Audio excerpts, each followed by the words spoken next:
Yun, what's up mga katambars, magandang gabi. Nandito tayo ngayon sa Home Depot, sa Quebec mismo. Nandito tayo sa Quebec.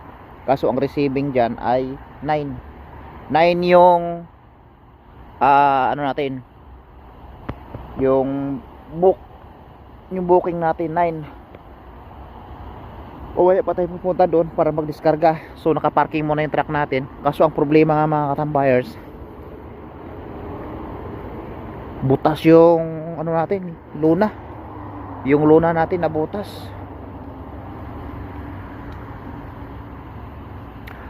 Four axle yan, 1, 2, 3, 4. Baka flat. Kaya pa. Kulang lang ng konting hangin. Ayun na yung mga operator. Maya ihatid natin yung document para re-receive nila. Ayun, may isa pa dito. Tulog yata. Tulog ba? Ay, ito pala ipapakita ko mga tambuyers na ano, butas. Ayun o, butas.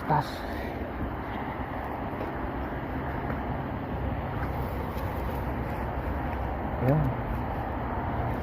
Kaso suksok lang yan. Suksok lang natin. Yun. Sa gabal yan eh. Mamaya iipit natin yan dito. Alright. Maya mga 9, ihatid na natin yung document natin doon. Yan yung mga operator yata yun doon. Or ano. Ayun o. Ayan. Bye bye. Bye bye. Yun, what's up mga katambars, magandang gabi. So tapos na tayong mag-unload. Ang gagawin natin ngayon, ayan, ibabalik na natin dito. Ibabalik na natin, sasarado na natin kasi babalik tayo sa warehouse. May kukuhain pa tayong pangalawang biyahe. Okay, unang-una gagawin natin yung lock dito. May lock kasi yan, kailangan nating buksan. Ayan. Alright. Tapos itulak lang yan mga katambuyers, may gulong yan eh. Ayan o. Yan, tutulak lang. Akala siguro nila mahirap, hindi. Mahirap lang magtanggal ng ano, mga belt. Papakita ko sa inyo yung belt mga katambuyers. Okay, right. Tapos na yan, bakit? Kasi mga katambuyers, yung mga belt napakalaki. Ayan o, yung belt. Ito yung chin, malalaking chin chancho ba, ayan, ito chin, ito yung belt. Yan, napakarami yan, babaklasin mo yan. Tapos nakatali yan. So maya mga katambuyers, i-update ko kayo maya uli. Bye bye. Ayan mga katambuyers, tapos na nating mailak sa loob. Ayan, nailak na yan. Ngayon ang gagawin natin, sasarado na natin ito ng maigi kasi marami tayong mga kahoy dyan sa loob. Baka mamaya tatakbo palabas eh pag nanakbo na tayo. Ito, iniingatan natin itong bakal na ito.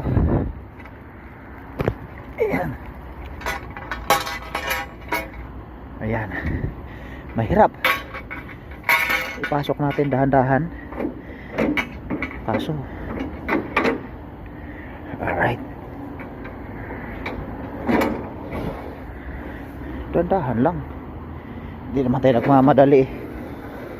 Okay, tapos ilak natin syempre. Nakalak na. Tapos ito na naman. Uy, patragis.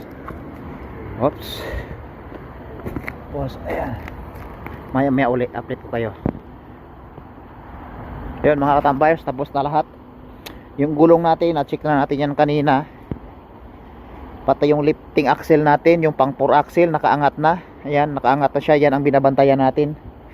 Dahil kailangan nakaangat siya. Pag nanakbo tayo, minsan hindi natin mapapansin na aatras tayo na hindi yan nakaangat, masisira.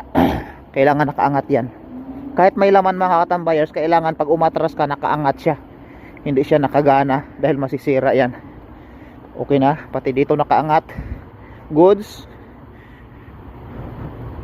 Okay na okay yung paglagay natin ng tarpaulin.